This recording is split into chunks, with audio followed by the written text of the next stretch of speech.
சோழிங்கநல்லூர் தொகுதிக்குட்பட்ட ஈஞ்சம்பாக்கம் 194வது வட்ட மாமன்ற உறுப்பினர் அலுவலக வளாகத்தில் தீபாவளி பண்டிகையை முன்னிட்டு ஒரு சிறப்பு நிகழ்ச்சி நடைபெற்றது. ஈஞ்சம்பாக்கம் பகுதியில் பணியாற்றி வரும் 50க்கும் மேற்பட்ட தூய்மை பணியாளர்கள் மற்றும் மாநகராட்சி பணியாளர்களுக்கு 194வது வட்ட மாமன்ற உறுப்பினர் விமலா கர்ணா புடவை மற்றும் இனிப்புகள் வழங்கி தீபாவளி நல்வாழ்த்துக்களை தெரிவித்தார்.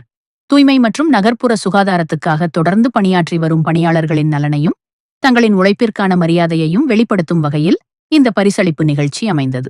நிகழ்வில் 194வது வட்ட திமுக கழக செயலாளர் கும்பு மாஸ்டர் கர்ணா, அலுவலக பணியாளர்கள், கட்சி நிர்வாகிகள், தொண்டர்கள் மற்றும் பொதுமக்கள் பலரும் கலந்து கொண்டு சிறப்பித்தனர். இன்று 194வது வட்டத்துல நம்மோடு பணியாற்றி கொண்டிருக்கின்ற சுகாதார பணியாளர்கள், தூய்மை பணியாளர்கள், கன்சர்வன்சி டிபார்ட்மெண்ட், தெருவிளக்குத்துறை, மாநகராட்சி பணியாளர்கள் உள்ளிட்ட அனைவரோடும் சேர்ந்து இந்த தீபாவளியை நாங்கள் கொண்டாடி கொண்டிருக்கின்றோம். அனைவருக்கும் இனிய தீபாவளி நல்வாழ்த்துக்களை தெரிவித்துக் கொள்கிறோம்.